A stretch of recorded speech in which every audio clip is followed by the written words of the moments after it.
Buenos días, amados hermanos. Sí, ahí sí me escuchan. Sí, qué bueno. Que el Señor les bendiga. Buenos días. Qué gusto verles y qué gusto poder escudriñar juntos la palabra del Señor en esta mañana una vez más. Porque a eso hemos venido, a alabar al Señor, a escuchar su palabra, a adorarle, a orar y a tener coinonía como hermanos y familia que somos en la fe. Quiero invitarles, por favor, en ese espíritu y en ese sentido, que abramos nuestras Biblias en el Evangelio de Lucas, capítulo 9. Lucas capítulo 9, versículos del 51 al 56. Es la porción que el Señor nos ha dispuesto el día de hoy para que podamos desmenuzar, saborear, tratar. Lucas capítulo 9, versículos del 51 al 56. Conforme lo encuentran, les invito por favor a que tengan la bondad de ponerse de pie en reverencia a la palabra del Señor.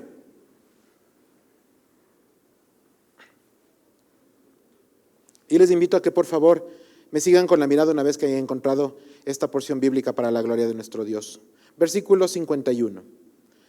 Cuando se cumplió el tiempo en el que él había de ser recibido arriba, afirmó su rostro para ir a Jerusalén. Y envió mensajeros delante de él, los cuales fueron y entraron en una aldea de los samaritanos para hacerles preparativos. Mas no le recibieron, porque su aspecto era como el de ir a Jerusalén. Viendo esto, todos sus discípulos, Jacobo y Juan, dijeron: Señor, ¿quieres que mandemos descienda fuego del cielo como hizo Elías y los consuma?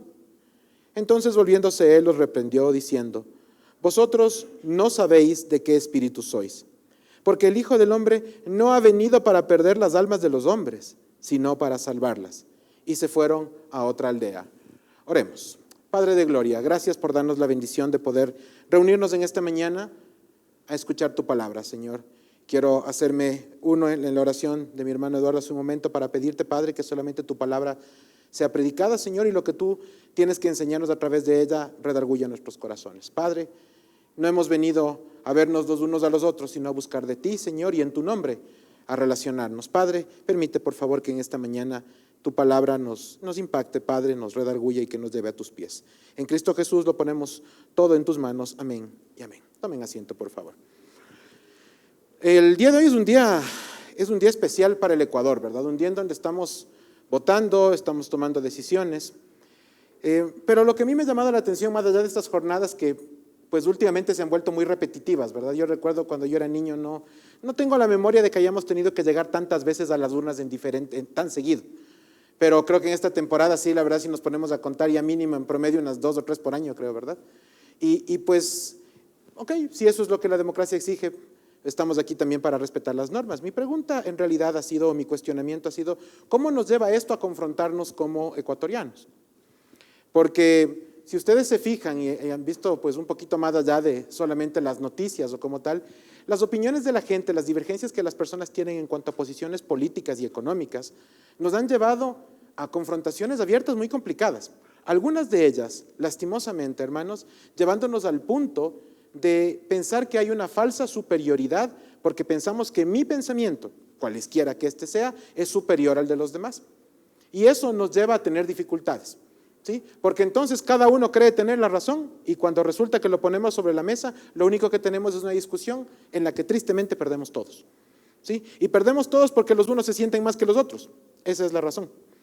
Al final del día la única verdad y la única razón la tiene el Señor. Pero nosotros equivocadamente, a veces incluso abusando de la fe, también parece que tuviéramos que tomar eso como propio y cuestionamos y también señalamos a los demás como inferiores. El día de hoy tenemos una última prédica que tiene que ver con el Evangelio de Lucas en la parte secuencial en este año, porque desde la semana que viene vamos a cambiar ya un poco la tónica hacia lo que será el tiempo del advenimiento del Señor Jesucristo, la temporada navideña. Pero no quisiera que demos ese salto temporal sin antes ubicarnos un poco en el contexto que tenemos hoy y cerrar este ciclo que ha venido tratando básicamente un tema lineal que tiene que ver con las relaciones que los seres humanos tenemos, que los cristianos tenemos, de puertas para afuera de la iglesia y también de puertas para dentro de la iglesia. Y por supuesto, para puertas adentro de nuestras propias familias. Porque al final del día la iglesia, amados hermanos, es eso, la unión de familias. El día de ayer tuve la bendición de participar en un taller en donde el pastor que nos dijo varias frases interesantes, quisiera rescatar una. La salud de la iglesia se mide por la salud de las familias, ¿sí? Si las familias están dañadas, la iglesia está dañada. Y esa es una situación que realmente me ha golpeado y que me deja mucho para pensar y meditar en mi propio hogar, pensando en mi propia familia ¿Y qué es lo que cada uno de nosotros tiene que hacer, verdad? Es importante aprender a vernos a nosotros mismos y ver qué es lo que el Señor tiene para nuestras vidas, que hemos dejado de hacer o que debemos hacer. En ese sentido, ¿sí?, sobre estos cuestionamientos que la palabra nos ha hecho, porque esto es un tema secuencial en realidad, la semana anterior revisamos una porción bíblica que nos llevó a cuestionarnos justamente sobre esa falta de superioridad, ¿sí?, que aparentamos porque somos cristianos, somos hijos de Dios, entonces todos los demás menos que nosotros, ¿sí? Y no porque nosotros digamos somos distintos porque Dios ha hecho algo diferente en nuestras vidas, ¿no? O bueno fuera que fuese una situación así, sino porque pensamos que merecemos sentirnos más que los demás. ¿Sí? Que como sabemos que Dios murió por nosotros, entonces pensamos que el Señor Jesucristo murió por nosotros, en realidad para ser puntual, porque simplemente nos merecíamos eso, cuando no puede ser más lejano de la realidad afirmar algo así. Porque lo cierto, hermanos, es que usted y yo sabemos que nosotros no merecíamos el sacrificio de Cristo en la cruz. No hay nada, absolutamente nada en mí que valga semejante sacrificio. Por lo tanto, ante una situación de esa naturaleza, nuestro hermano Beto nos recordaba que efectivamente hay una falsa sensación de superioridad que resulta ser peligrosa. No sé ustedes, pero yo he estado meditando mucho sobre estos últimos 2 o 3 mensajes que han dado la vuelta sobre este tema. Y la verdad creo que eso nos está planteando retos como familias, como iglesia local y como iglesia universal. ¿Qué es lo que nosotros estamos haciendo? ¿Realmente estamos incluyendo en la iglesia o estamos excluyéndonos en la iglesia? ¿Sí? Adentro, afuera, en medio, como usted lo quiera ver. Y justamente hay una porción bíblica que se citó la semana anterior, el Evangelio de Juan, capítulo 17, versículos 20 y 21, que voy a mencionar brevemente en este momento. Mas no ruego solamente por esto, sino también por los que han de creer en mí por la palabra de ellos, para que todos sean uno, como tú, oh Padre, en mí y yo en ti, que también ellos sean uno en nosotros, para que el mundo crea que tú me enviaste. Como bien decía nuestro hermano Beto la semana anterior, esta es una porción tomada de lo que se conoce como la oración del Señor Jesucristo por sus apóstoles, que es una oración riquísima, en realidad tiene tanto que sacar y que podemos decir de eso. Pero sobre esta parte en particular nos llama a algo puntual, a vivir la unidad. Y es que la unidad es una palabra que se repite varias veces en las Escrituras, ¿sí?, que nosotros la leemos, pero que me doy tristemente cuenta que obviamos o pasamos por alto o que no entendemos o no queremos entender. Porque los eventos importantes han venido y justamente han partido de pequeñas unidades que Dios ha ido poniendo en el corazón de las personas. Me refiero a la más cercana en términos históricos, del Pentecostés, en el Evangelio en el libro de los Hechos, capítulo 2. ¿Sí? Nosotros leemos y encontramos que justamente antes de que llegue el Espíritu Santo, antes de que descienda el Espíritu Santo, los apóstoles estaban juntos y unánimes. ¿Sí? No estaban dispersos, no estaban juntos y pensando en otra cosa, no, nada que ver, tenían un tema en común. Y este asunto de la unidad es un asunto que definitivamente y evidentemente a Dios le interesa mucho. ¿Sí? Y amados hermanos, si nosotros somos parte de la iglesia del Señor, ha de importarnos también a nosotros. ¿Sí? Ha de llamar nuestra atención y ha de motivarnos justamente a ver cómo estamos viviendo este asunto de la unidad. Y quisiera que esta prédica usted no la medite pensando en el vecino, en el acá en la frente o en mi vecino del conjunto o mi familiar o cualquier otra persona fuera de usted mismo. Quisiera invitarle a que usted escuche esta palabra pensando en usted y solamente en usted, delante del Señor. ¿Sí? Pensando qué es lo que yo, en este caso, y perdón que me ponga en primera persona, pero es lo que les he pedido, qué he hecho o he dejado de hacer precisamente para que esto se vuelva carne en mi vida. ¿Sí? Como un hecho, como un acto entre usted y el Señor, pero para que no se quede solamente en un proceso reflexivo, sino que dé un pasito más. Si es que yo detecto, si yo encuentro, si yo entiendo que he dejado de hacer lo que el Señor me pide o que he hecho lo que el Señor no me pide, ok, delante del Señor, arrepentimiento, perdón, y entonces pasamos a la restauración. Sí, hermanos, el día de ayer también nos decían que el perdón es un evento, es un momento. Algo así como la justificación, de una vez. Pero la restauración es un proceso en donde vamos reconciliándonos y restaurándonos en el camino. Y eso es verdad. Pero no podemos pensar en la reconciliación y en la restauración si no hemos dado el paso del perdón en primer lugar. Por lo tanto, les invito a que, como les dije hace un momento, esta prédica la veamos pensando cada uno en sí mismo. Y entonces, la unidad que el Señor nos enseñó requiere varios elementos importantes. La humildad para reconocer a los demás como superiores a uno mismo requiere de amor para poner por delante las necesidades de los otros y de la misericordia para vivir el perdón de una manera cotidiana, real y permanente. ¿Sí? Entonces, he mencionado 3 elementos que quiero pedirles lo guarden para que ustedes tengan ahí en su corazón: humildad, amor y misericordia. Estas 3 cositas, ¿sí?, desarman cualquier corazón de creyentes, hermanos. ¿Sí? No hay ningún corazón que se pueda resistir ni al ejemplo de la humildad de Cristo, ni al poder del amor de Dios, y mucho menos a esa misericordia que se ha derramado sobre mi vida y sobre la suya. No hay corazón de un cristiano que pueda quedar en pie ante eso. Porque en realidad, el amor de Dios es tan grande que cuando cae sobre nosotros nos lleva sobre nuestras rodillas al piso. Y es ahí donde debemos estar, y es ahí donde debemos permanecer. El círculo virtuoso de la comunidad requiere que estos 3 eslabones estén funcionando junto el uno con el otro. Porque cuando nosotros separamos alguno de esos eslabones y entonces decimos que amamos pero no somos humildes, o pensamos que somos humildes y no ejercemos la misericordia, no llegamos absolutamente a nada. Por lo tanto, hermanos, han de caminar las 3 cosas en conjunto. El Señor Jesucristo formó un grupo de discípulos amalgamando personalidades, contextos y habilidades totalmente distintas entre sí.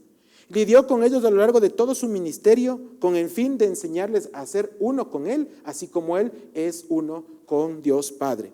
Esto a pesar de que ese grupo de gente en el que derramó su vida le traicionó y le abandonó. Y hermanos, aquí quiero hacer una puntualización: ninguno de nosotros es del Señor. Si se trata de asumir algún rol en esta historia, todos estamos del lado de los que le traicionamos y le ofendimos al Señor. Ahí estamos, ese es nuestro lugar. El del Señor lo ocupa solo Él. Y es entonces donde llegó mi primera reflexión sobre este momento de estudio. Hermanos, ¿cuán lejos estamos de Dios? ¿Cuán lejos estamos de Dios? Porque sabemos perfectamente que le hemos ofendido, estamos totalmente conscientes de nuestro pecado y no nos importa. No nos interesa. Y entonces veo, conciencia tenemos, humildad no. Porque creemos que somos más que el Señor Jesucristo, quien ni Él llegó a ofenderse como nosotros sí nos ofendemos. Y entonces, claro, obramos en consecuencia. De ahí todo lo demás se riega a mal. A lo largo de toda la narración bíblica se habla entonces de la misericordia, y me voy a referir a la misericordia en el mensaje del día de hoy, como una cualidad que haya sentido propio y su máxima expresión en Dios mismo. ¿Sí? La misericordia que se derrama sobre nosotros, en donde sumamos y multiplicamos los pecados de todos los que estamos aquí, de los que están reunidos en otros lugares del mundo como iglesia, la iglesia que se ha reunido a lo largo de toda la historia y alcanza para más. Esa misericordia que vino a perdonarnos todas las barbaridades que le hemos hecho a Dios y que le hacemos, hermanos, porque hemos de admitir que seguimos pecando. De ahí que si en algún momento alguien piensa que tiene una falsa posición de superioridad sobre los demás, ha pecado nuevamente. Cuando nosotros hablamos de ver a los demás como superiores a uno mismo, es para poder caminar con los pies sobre la tierra y entender que la misericordia de Dios la necesito yo. ¿Sí? Así de fácil. No para pensar que los demás son mejores, sino para recordar que yo soy peor. Y eso, hermanos, es doloroso, pero necesario. Y es necesario porque nos lleva a los pies del Señor, que es el lugar del que nunca debemos separarnos ni abandonar. Porque cuando ya creemos que somos muy bonitos y nos levantamos de los pies de Cristo, fracasamos, ruidosamente. Porque no hay ningún evento en nuestra vida que pueda sostener una afirmación que nos aleje del Señor. Y entonces, hermanos, con esto claro, quisiera hacer una puntualización sobre lo que estamos leyendo el día de hoy. Como ustedes saben, la traducción o la versión oficial de la Biblia que utilizamos en la Iglesia de San Marcos desde toda su vida ha sido y es la Reina Valera de 1960. ¿Sí? Esta es la traducción más popular dentro del mundo cristiano evangélico, ¿verdad? ¿Sí? Y es de uso común durante toda la historia de San Marcos como tal. ¿Por qué? Porque hemos considerado que es muy útil por su base textual. ¿Sí? En cuanto a la traducción, la Reina Valera es bastante fiel en traducir los textos en griego y en hebreo de una manera textual. ¿Sí? Hasta ahí todo bastante bien, ¿sí? Pero para poder sacarle el jugo a esta traducción, debemos de hacer un proceso profundo de análisis y de estudio que nos ayude a entender cuáles son esas características textuales que debemos de tener, que tenemos que interpretar de alguna manera. ¿Sí? La semana anterior en clases de Escuela de Formación Bíblica yo les traía un ejemplo que es un poco jocoso, voy a mencionarlo brevemente hoy. ¿Sí? Cuando la Biblia nos habla de que el rey Saúl entró a una cueva a ocultar sus pies, nosotros entendemos que él entró básicamente a hacer sus necesidades biológicas, ¿sí? Que como con la túnica se sentaba, se ocultaban los pies y esa era la figura. Pero si uno lee textualmente la Reina Valera, puede que ni siquiera entienda o que pase por alto el evento de lo que se refería. Acuérdense que David estaba ahí y le cortó la túnica por adentro mientras él estaba sentado en lo suyo, ¿verdad? ¿Sí? El tema es que si nosotros no escudriñamos la palabra, nos quedamos fuera de la riqueza de entender ese texto como realmente es. La Reina Valera tiene varios elementos de esa naturaleza. Y, por ejemplo, nos vamos a dar cuenta en este momento que el versículo 51 del capítulo 9 tiene figuras de este tipo. Versículo 51, cuando se cumplió el tiempo en el que él había de ser recibido arriba, afirmó su rostro para ir a Jerusalén. Si yo lo entiendo textualmente, ¿qué es exactamente afirmar el rostro? ¿Sí? Para poder entenderlo bien, profundicemos un poco en las mismas escrituras. Y para eso quiero invitarles a que veamos qué nos dice la versión no Reina Valera, sino la versión NBI con respecto al mismo versículo. Me voy a permitir dar lectura. La Nueva Versión Internacional en el versículo 51 dice: como se acercaba el tiempo de que fuera llevado al cielo, Jesús se hizo el firme propósito de ir a Jerusalén. ¿Sí? Entonces, esta comparación entre las dos traducciones nos permite entender de mejor forma la figura que está utilizada en la Reina Valera 60. Porque ya entendemos que afirmar su rostro significa no otra cosa a ponerse firme, decir, bueno, ahora sí, este es el plan y hacia allá vamos. ¿Sí? Hay firmeza, hay claridad, hay unidad, este es el camino que tenemos que seguir. Y afirmó su rostro el Señor Jesucristo para poder proceder de esa forma. Ahora, cuidado, y entendemos que el Señor Jesucristo recién se le ocurrió que tenía que ir a Jerusalén en ese rato. En absoluto. Él siempre tuvo claro lo que tenía que hacer. Sin embargo, para ojos de los demás, se volvió claro cuál era el propósito y los siguientes pasos que el Señor tenía o que iba a empezar a dar. ¿Sí? Al menos la idea general, el Señor le empieza a dar desde este momento de la historia. ¿Sí? Y entonces quisiera referirme a estas dos afirmaciones que están en el versículo 51. Yendo en orden. La primera dice que se cumplió su tiempo, decía la Reina Valera, ¿verdad? Que se cumplió su tiempo se refiere a que había llegado el momento de la etapa final del ministerio del Señor Jesucristo. Él sería entregado, castigado, muerto, resucitado y finalmente ascendería a los cielos una vez más. ¿Sí? Los estudiosos coinciden en afirmar que pasaron varias semanas desde los hechos narrados hasta el versículo 50 del capítulo 9 para dar un salto al 51. Para nosotros es una línea o un punto después. Pero históricamente pasaron varias semanas de tiempo. De hecho, ustedes van a encontrar que desde este punto específico, el Evangelio de Lucas tiene un punto de quiebre. Ya no es el enfoque del ministerio en cuanto a la sanidad, a los milagros, la predicación, como habían sido hasta este momento, 9 capítulos, 50 versículos hasta ahí, ¿sí? Sino que ya dio el salto hasta la parte 51 en adelante, en donde el enfoque ya es empezar a ver el sacrificio de Cristo y lo que iba a venir después. ¿Sí? Lucas es extremadamente estructurado cuando escribe su evangelio y en este caso su enfoque también cambia. Si ustedes lo ven de esa forma, cuando lo lean de corrido van a tener una mejor claridad para entender qué es lo que en este caso el escritor quiso recoger en sus letras. Ahora bien, en cuanto a la segunda parte, ya les había dicho algo, afirmó su rostro para ir a Jerusalén, les dijo, amigos, nos vamos a ir a Jerusalén y este es el camino. Ahora, ¿dónde estaban los discípulos de Jesús en ese momento? Él se encontraba, como les habíamos dicho hasta ese momento, en la región norte, en Galilea, ¿sí? En la parte norte del antiguo reino. ¿Cuál era el centro de operaciones de él en ese tiempo? Capernaum. ¿Sí? Desde Capernaum se movía a diferentes lugares para desarrollar su ministerio. Ahora les dijo, nos vamos a Jerusalén. Es decir, estaba aquí arriba y quería llegar acá abajo. ¿Sí? Jerusalén era el centro de Judea, que era la provincia del sur o reino del sur, lo que quedaba del reino del sur de Israel como tal. ¿Sí? En el camino se encontraba una localidad de nombre Samaria, por donde los judíos no querían transitar, no querían ir. Por eso el Señor Jesucristo envía, ¿sí? En primer lugar les dice, miren, este es el camino rectito, vayan a Samaria, y envía, como vamos a ver en un versículo más adelante, a gente para preparar el camino que él iba a seguir hasta Jerusalén. Y entonces, como les dije, aquí viene este punto de quiebre, ¿no es cierto? El Señor les manda para allá.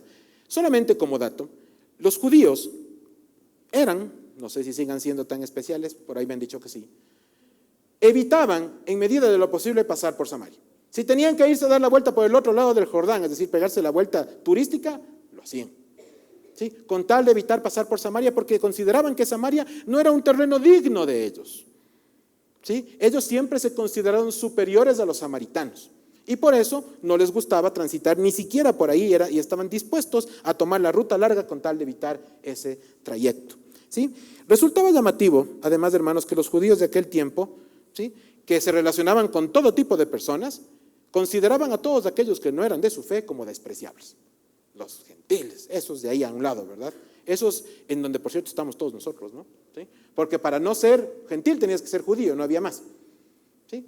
En este sentido, hermanos, vemos a los judíos relacionándose, pero siempre guardándose de los demás, pensando que solo el resto son impuros y que ellos eran muy puros como solo ellos se consideraban. Esta pelea entre samaritanos y judíos databa de unos 1000 años, un poco menos de 1000 años antes de este momento histórico. ¿De dónde venía? ¿Se acuerdan ustedes cuando se dividieron el reino del norte y el reino del sur, después de la caída o la muerte del rey Salomón? ¿Sí? Se dividieron en dos, ¿verdad? Todo cortesía, por supuesto, de la humanidad, ¿verdad? Y de lo que Dios permitió como castigo a un rey Salomón que se inclinó entre otros dioses. ¿Sí? Lo recordamos como tal. Cuando eso pasó, Jerusalén, que es la sede del templo, se quedó en el reino del sur, en Judá. ¿Sí? Entonces, los que estaban en el reino del norte, si querían adorar, tenían que irse para el lado de Jerusalén al sur, y ni locos, ¿verdad? ¿Cómo se van a ir si están peleados entre ellos? Se masacraron los unos a los otros ahí. Entonces decidieron establecer una figura de nuevo templo, un nuevo tabernáculo, entre comillas. ¿En dónde? En Samaria.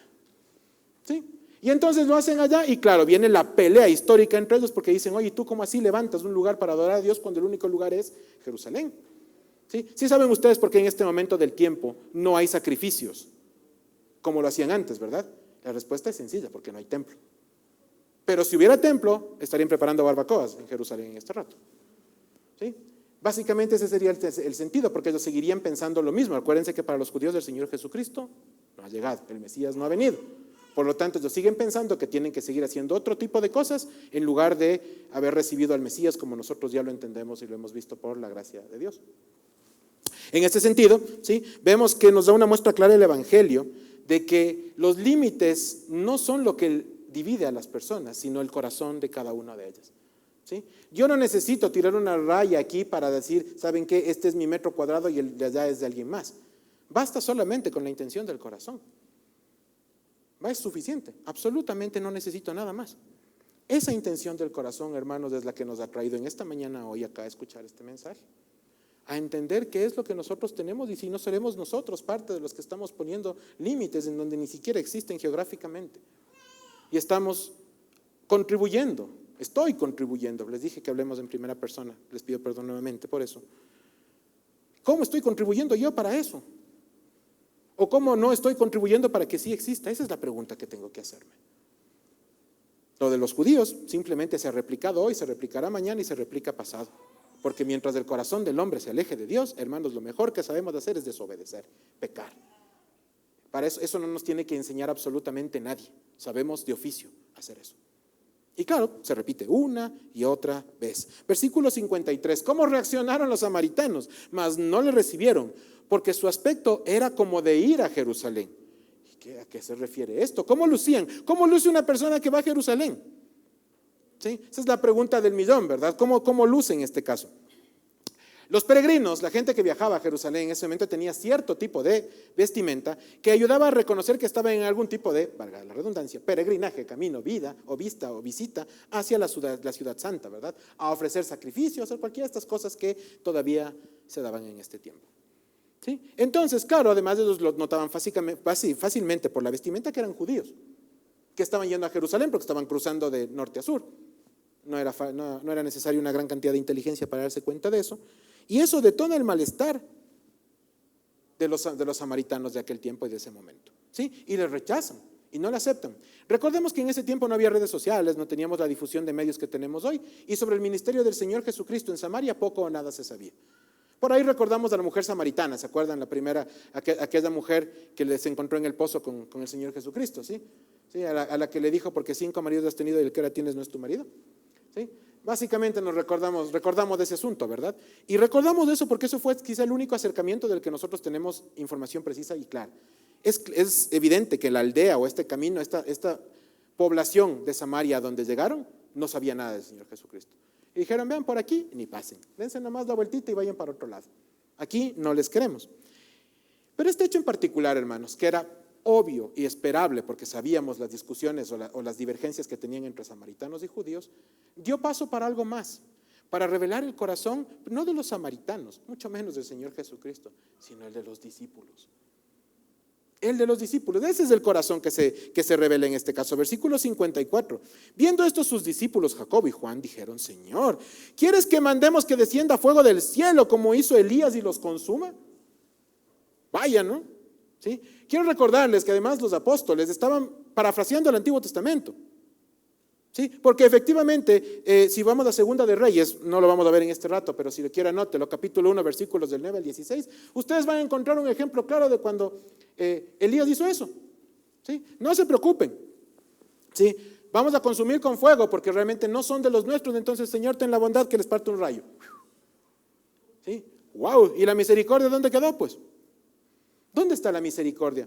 ¿Sí? Se han puesto a pensar en que a veces nosotros como cristianos en nuestras oraciones, en lugar de pedir bendición, restauración, restitución, perdón, reconciliación, pedimos porque le vaya mal al vecino. Señor, es que tú viste lo que han hecho, lo que me hicieron, lo que dijeron o lo que dejaron de hacer. Entonces, obra en consecuencia. Yo clamo por justicia. ¿Seguros? Amado hermano, amada hermana, déjeme decirle algo. Si usted en algún momento ha repetido alguna de estas frases que yo acabo de decir ahorita y ha clamado por justicia, tenga cuidado. Tenga cuidado, porque cuando yo clamo por justicia, primero la recibo. ¿Antes qué? Y yo no sé ustedes, a mí no me conviene la justicia de Dios. Yo necesito la misericordia. Porque el momento en que yo pido justicia, me estoy subiendo a la paila yo solo. ¿Sí? Porque lo único que merezco es destrucción. No hay nada que valga la pena en mí. Entonces, no es un juego que convenga. Pero no se han dado cuenta que tal vez no con esas palabras, pero sí con ese espíritu hemos orado en más de una ocasión. Pidiendo que el otro se arrepienta, que el otro cambie la forma de ser, que lo demás haga tal o cual cosa. Y si no, que el Señor juzgue. Qué duros podemos llegar a ser, hermanos. Y me eriza la piel, porque yo tengo que ser sinceros, en varios momentos de mi vida he orado así o muy parecido. Y según yo, muy santo, muy bíblico, como los apóstoles. Los apóstoles citan a Segunda de Reyes de una manera muy puntual y suena lindo, ¿verdad? Porque es cierto lo que ellos dicen. La pregunta es, ¿eso es lo que Dios quiere de nuestros corazones? ¿Y dónde quedó el amor, el perdón, la humildad y la misericordia de la que hablamos al principio? Porque ¿saben qué? Antes que justicia yo necesito perdón. Y antes que el perdón y la justicia necesito misericordia.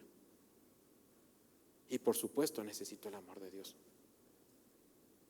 Entonces, si yo estoy claro de lo que necesito, y ojo, no somos muy parecidos unos con otros, ¿cómo puedo creer que lo que necesita mi vecino o mi vecina es justicia? Pero qué locura es esa. Hermanos, la palabra de Dios no nos enseña estas cosas. Y yo cuando veo este tema de los discípulos, por eso les dije al principio, que es tristísimo, pero es cierto, que cuando hemos de compararnos con alguien, jamás con el Señor. Veámonos con los discípulos, para uno a uno, porque ahí es donde estamos. Algún momento yo les compartí a un grupo de hermanos que en Semana Santa, cuando era niño, me llevaban a visitar iglesias. Que en algún momento decía: Señor, yo muy guaguito, ¿no? Por favor, Padre, si es que es posible y yo pudiera regresar el tiempo, estuviese entre los que estaban ahí aclamándote, yo te defendería. Sí, claro. Sí, seguro. Seguramente yo habría sido de los que más duro gritaban: crucifíquenle. Ese sí es mi lugar. Entonces, hermanos, ¿dónde queda esa falsa autoridad en la que incluso oramos, dándole instrucciones a Dios sobre lo que tiene que hacer o dejar de hacer? Los mencionados apóstoles hicieron aflorar ese sentimiento de superioridad que sentían sobre los samaritanos. Lo más sencillo, ya estamos con el Hijo de Dios aquí al lado, véngase Señor Jesucito, acá nos rechazaron, nos vamos a sacudir y por favor haz que les parte un rayo. ¿Sí? Básicamente, por cierto, eso de que llueva fuego del cielo, si lo queremos poner en términos que podemos entender, es unos cuantos rayos desde el cielo, ¿verdad? ¿Sí? Hermanos, ¿qué tipo de oración es esa? ¿Qué tipo de sentimiento sale de ahí? Pero es bueno que nosotros escudriñemos esto, porque así nos podemos ver como en el espejo y nos damos cuenta cuál es nuestra posición, cuál es nuestro lugar. Es el lugar en el que estamos metidos por tener los corazones de carne como los tenemos, por ser pecadores como lo somos. Ese es el punto que nos trae en ese momento. La misericordia que el Señor tuvo con cada uno de sus discípulos no era algo que ellos consideraban emular. Era como si la misericordia de Dios fuese obligatoria para mí, pero opcional para el resto. Entonces, hermanos, yo sí, perdón, misericordia, amor, por favor, derrúmbame. Pero cuando se trata del resto, si puedo pisarles, lo hago. Miserable de mí. Miserable de mí, hermanos, porque si no lo he hecho, lo he pensado. Hermanos, la palabra de Dios puede ser tan punzante en tan pocas palabras y nos puede desarmar de tal manera en tan pocas líneas que en realidad no queda más que sentarnos, escuchar y pedir perdón, porque no hay nada más. ¿Qué podemos decir? ¿Qué vamos a exaltar sino a Cristo? ¿A quién podemos adorar sino a Dios? No, hermanos, es momento de hacer las cosas de otra manera. Cuán quebrantados y adoloridos estábamos en el momento en el que recibimos al Señor Jesucristo en nuestras vidas, porque todos hemos tenido ese momento. Por lo general, fruto de un proceso doloroso. Algo pasó en nuestras vidas. Muy pocos han llegado por momentos alegres. Todos llegamos dañados, golpeados, apaleados. Y nos sentíamos muy mal. ¿Dónde quedó ese quebrantamiento cuando se trata del amor al resto? ¿Se nos olvidó? ¿Se nos pasó? O como les dije hace un rato, la misericordia era obligatoria para mí, pero opcional para los demás. Y entonces empezamos a pensar, no, yo no puedo perdonar lo que me hicieron. No, yo no puedo creer que ese pecador pueda ser salvo. Y no, yo no necesito de una relación con Cristo porque ya soy cristiano. Entonces pienso que llegar a Cristo es una carrera de velocidad. Cruzo la línea, ya soy cristiano y me acuesto al final de la raya. Ahí me quedo. ¿Sí? Pensando que ya merezco la medalla por el puro hecho de haber cruzado esa línea de ahí. Hermanos, en alguna vez alguien de esta congregación que le gusta mucho correr me dijo que cuando uno hace una carrera después quiere 2, 3, siempre quiere hacer más, quiere seguir entrenando, quiere proseguir, perseverar. Qué bonito, ¿verdad? Pero eso no pasa con la fe. A veces parece que lo que era importante era correr y llegar a ser cristiano y después de eso nos olvidamos de volver a trotar nunca más en nuestras vidas. Ya, no importa, ya llegué, ya tengo lo que quería. ¿Saben qué? Eso es un pensamiento traicionero, porque cuando pensamos así creemos que nosotros nos merecíamos y que logramos pasar la meta, cuando al final del día quien nos llevó jalando fue el Señor. Cargando, les diría, porque ni siquiera jalando. Y ese es el punto final de este tema. Empezamos a creer, hermanos, que todo lo que los demás hicieron está terrible y es imperdonable, pero lo que yo hago es perdonable siempre, Señor. Por eso les dije que no pensemos en el resto, pensemos en uno mismo. Y les insisto en este momento que volvamos a pensar así. Piensen usted en cada uno, y yo lo estoy haciendo conmigo mismo. Y no puedo ocultarles, hermanos, que me siento muy mal. Me siento muy mal porque me confronta esto terriblemente. Lo preparé y cuando lo vuelvo a ver, otra vez me vuelve a confrontar, una y otra vez. Hay cosas que resolver. Entonces, hermanos, los apóstoles y nosotros mismos empezamos a creer que somos más santos que el resto, ¿sí? Que somos mejores porque venimos a la iglesia, que somos más inteligentes que los demás porque entendemos la Biblia y más sabios que el resto porque nos sabemos más o menos unos 3 o 4 versículos que parafraseamos una y otra vez. Hermanos, ni somos más sabios, ni somos más inteligentes y mucho menos más santos. Porque el creyente, el verdadero creyente entiende que cada vez que aprende algo más de la palabra, necesita más del Señor. Y se humilla más ante Él porque descubre más grandeza de la que al principio pudo ver. Y entiende que la sabiduría es Dios. Entonces, hermanos, ¿de qué tengo yo que gloriarme? ¿Qué flor me voy a tirar si no tengo ninguna? Amados hermanos, no hemos entendido o nos hemos olvidado de que la misericordia es una de las características más preciosas de Dios, si es que cabe el término. ¿Sí? Pero a la vez, la misericordia es un atributo de Dios considerado transferible. ¿Qué significa eso? Que yo estoy llamado a imitar ese atributo de Dios. Hay atributos que son transferibles y otros que son intransferibles. ¿Sí? El amor, la misericordia son transferibles. Todos estamos llamados a amar, todos estamos llamados a tener misericordia, ¿sí? Pero, por ejemplo, nosotros no somos ni inmutables, ni omnipotentes, ni omniscientes, ni eternos, ni nada de eso. No importa, eso es Dios, es nuestro Dios, y eso es lo que importa, nada más, es para Él. Pero la parte que me toca a mí, ¿dónde queda? ¿Dónde queda el amor de Dios en mi vida? ¿Dónde queda el amor en la misericordia, hermanos? Ay, francamente me da ganas de bajarme de aquí. Porque en serio, no les estoy contando lo que la Biblia dice y no lo que yo he vivido. Y es tremendo, y es tremendo, y es duro. Cuando voy a la palabra, recurro al Antiguo Testamento, Miqueas 6:8 dice: oh hombre, Él te ha declarado lo que es bueno. ¿Y qué pide Jehová de ti? No del vecino, de ti, de mí. Solamente hacer justicia y amar misericordia y humillarme ante mi Dios. Eso pide. 3 cosas. ¿Cómo nos está yendo con esas 3 cosas? Hermanos, qué duro y qué manera de confrontarnos la palabra de esta manera. Parece, hermanos, entonces que nosotros reducimos la misericordia a ofrendar para las necesidades de los hermanos, que está muy bien, que es bueno hacerlo, pero la misericordia no es solo eso. La misericordia es una virtud que nos llama a preocuparnos por los demás, sea cual sea la necesidad de este prójimo, estando siempre dispuestos a seguir el ejemplo del Señor Jesucristo, quien es la personificación misma de la misericordia. Él entregó su vida por usted y por mí, para ser castigado por nuestro pecado además, sin reproche, sin límite, ni condición de ninguna clase. O algunos de ustedes, el Señor le puso alguna condición para darle su gracia y su misericordia. No, porque ni siquiera la pedimos, mucho menos para poner condiciones. ¿Qué condición podría poner? Versículos del 51 al 56. Entonces, volviéndose él, los reprendió diciendo: vosotros no sabéis de qué espíritu sois, porque el Hijo del Hombre no ha venido para perder las almas de los hombres, sino para salvarlas. Y entonces se fueron a otra aldea. El llamado de atención del Señor Jesucristo a sus discípulos es un llamado que trasciende de las páginas y del tiempo. Nos está llamando la atención a nosotros aquí hoy.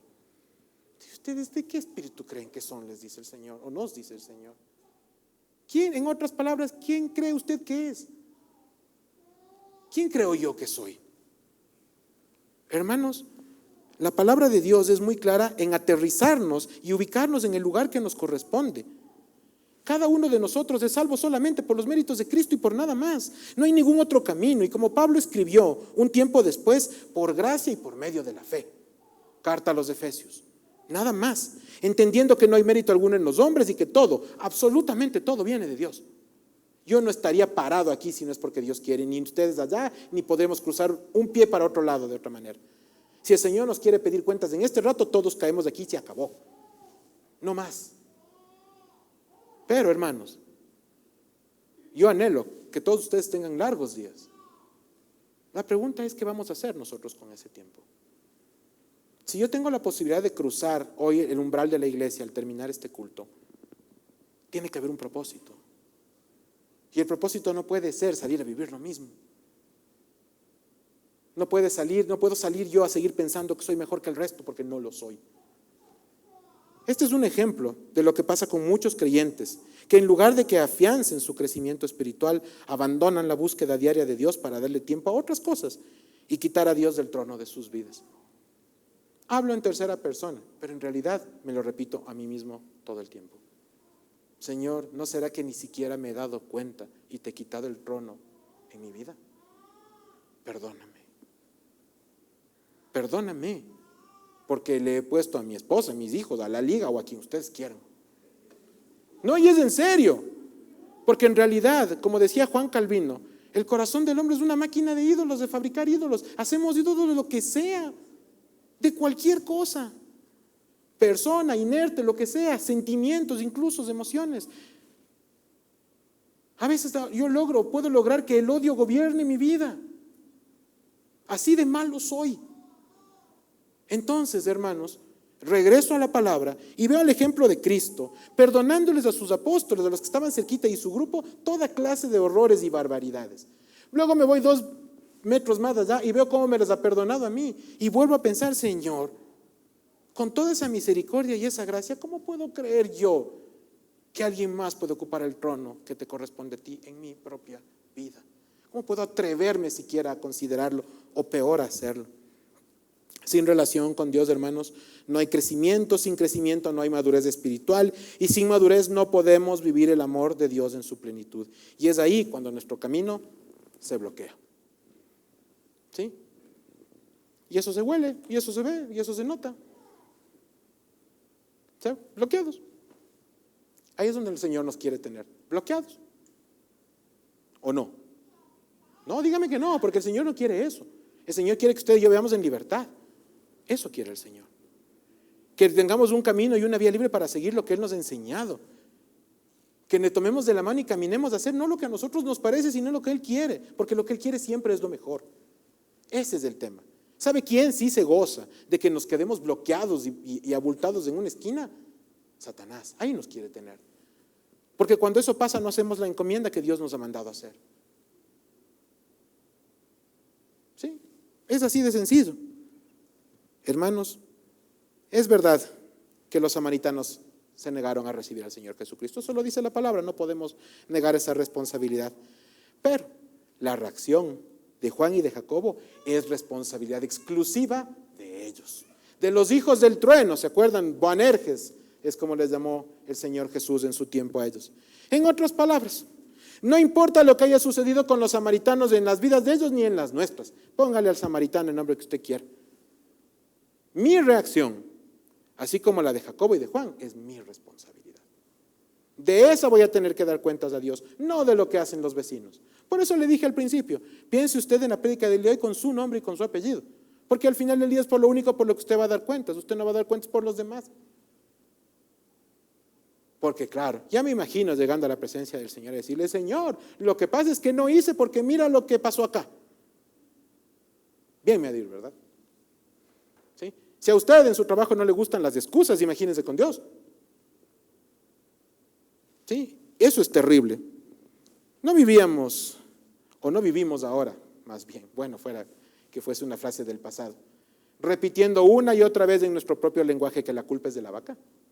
¿Se ha leído ese libro alguna vez en su vida, verdad? De la guaguita, la culpa es de la vaca. Si tiene tiempo, léalo después de la Biblia, por supuesto. Léalo, ¿sí? Porque a los seres humanos nos encanta responsabilizar a los demás por lo que nosotros hacemos. Entonces, sí, yo hice mal, pero eso no importa. Importa lo que hizo el de al lado. No, hermanos. No pierda su tiempo. Delante de Dios eso no funciona. ¿Para qué? Hágase responsable. Hagámonos responsables de lo que nos toca. Y pidamos perdón. No pasa nada. Busquemos, ¿qué hay que hacer? ¿Dónde hay que buscar? Que el Señor nos muestre. En algún momento en una charla de matrimonios alguien nos dijo hace muchos años que la responsabilidad de resolver los temas en la pareja no es solo del varón, ni solo de la mujer, sino de aquel a quien Dios levantó con mayor madurez. Oye, pero es que siempre soy yo. Siéntete bendecido y siéntete bendecida si es así. ¿Sí? Y así ha de ser el resto de tu vida si Dios así quiere. Te ha dado más madurez. Hazlo. Entonces se acaba, ¿no es cierto?, la falsa igualdad del mundo, en donde nos quieren convencer que no, es que si yo soy el ofendido, el otro tiene que venir a buscarme. La palabra de Dios te enseña que tú tienes que buscar el perdón, independientemente de cuál sea tu rol en el problema. Y he tomado el tema de los matrimonios porque es lo más fácil de entender. ¿Sí? Facilito, ¿verdad? No, es que a mí me ofendieron, es que a mí me dañaron, es que a mí no. Puede que así sea, pero si Dios puso eso en tu corazón para que haya reconciliación, levántate y hazlo. Porque esa es la voluntad de Dios. Dios no está midiendo responsabilidades, Dios está enviando siervos. Ese es el punto, y ese es a donde todos tenemos que caminar.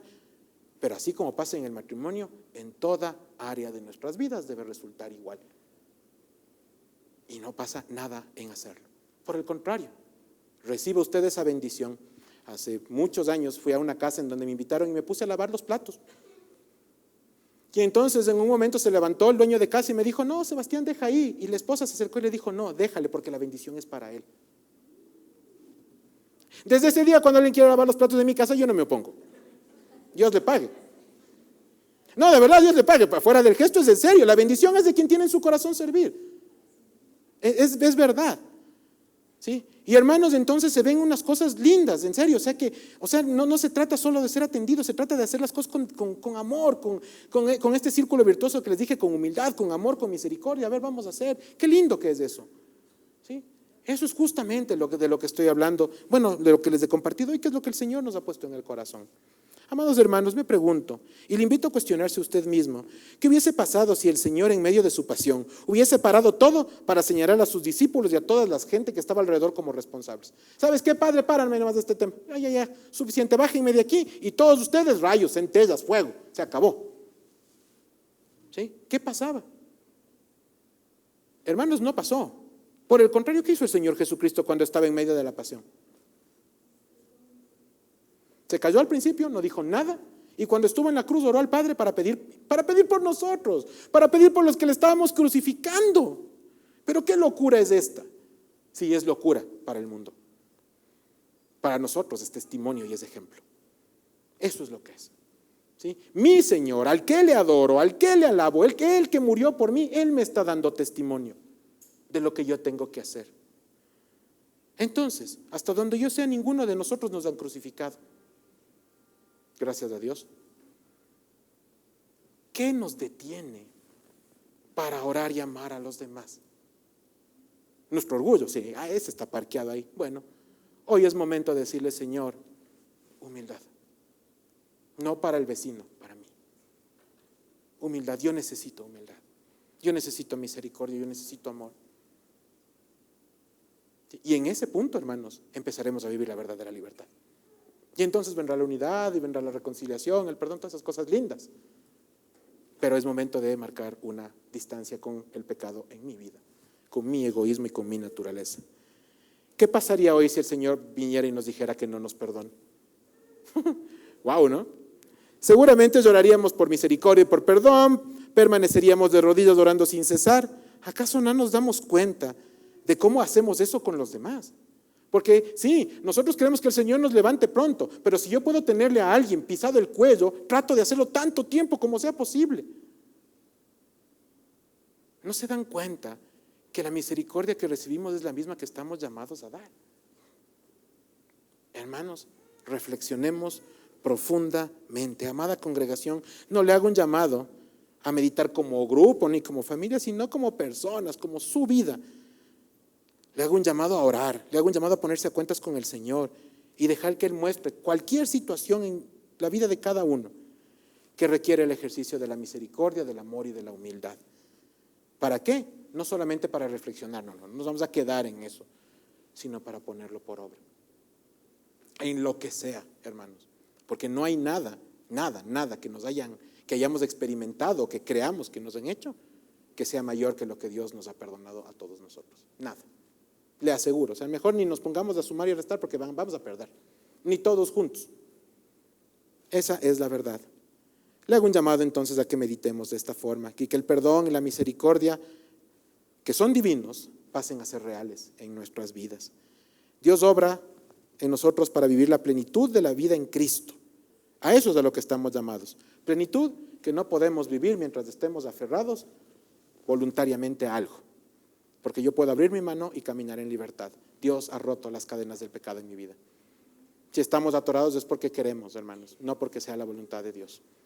En ese espectro, si usted tiene en su corazón una persona, una circunstancia o varias que Dios le ha revelado mientras escuchamos la palabra de Él, hoy le invito a que ore y pida dirección al Señor para que solucione esa situación a la brevedad posible.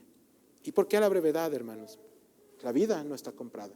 Tranquilos, ya, si de aquí a un año yo resuelvo ese tema, ¿quién puede garantizarse el próximo segundo de vida?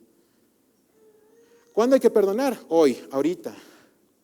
¿Cuándo hay que buscar del Señor? Hoy, ahorita. Mañana es tarde. Hermanos, es el tiempo de resolver las cosas y de vivir la unidad en el seno personal, familiar, eclesial, laboral o en el que usted esté. Que nuestras obras den el testimonio de aquel que nos amó, se entregó, murió, resucitó y nos salvó. La gloria sea para el Señor. Amén. Padre de gloria, gracias por este tiempo y gracias, Señor, por obrar en nuestras vidas como lo has hecho. Gracias, Padre, por tocar nuestros corazones y por llamarnos, Señor, a vivir distinto. Yo te quiero pedir, por favor, Señor, en esta mañana que tú bendigas a cada uno de mis hermanos, a las familias que están presentes y representadas, y que tu nombre, Señor, sea exaltado en nuestro respirar, en nuestro pensar y en nuestro hacer. Gracias, Padre, por dejarnos tu palabra y por llevarnos de esta manera a a darnos cuenta, Señor, de lo mucho que te necesitamos. No permitas que nos olvidemos nunca, Señor, y que por el contrario entendamos cada día más de ti, para tu gloria y para tu honra. Te clamamos por misericordia para dar, por perdón para dar y por amor para compartir. En Cristo Jesús oramos. Amén y amén.